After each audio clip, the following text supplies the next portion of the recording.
সিরিয়ায় যুদ্ধের ইতি, জোলানির ঘোষণা। সিরিয়ায় দীর্ঘ ১৩ বছরের গৃহযুদ্ধের অবসান ঘটিয়ে প্রেসিডেন্ট বাশার আল আসাদের সরকার পতন হয়েছে।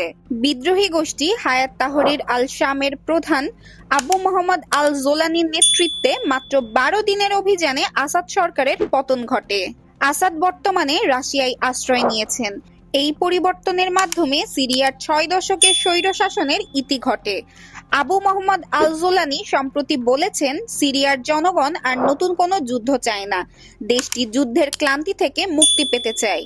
রাজধানী দামাস্কে একটি মসজিদ পরিদর্শনের সময় তিনি জানান, সিরিয়া আরেকটি যুদ্ধের জন্য প্রস্তুত নয় এবং ভবিষ্যতে যুদ্ধে জড়ানোর সম্ভাবনাও নেই। বর্তমানে এইচটিএস অন্তর্বর্তী সরকার গঠনের কাজ শুরু করেছে। ইতিমধ্যে অন্তর্বর্তী সরকার প্রধানের নাম ঘোষণা করা হয়েছে।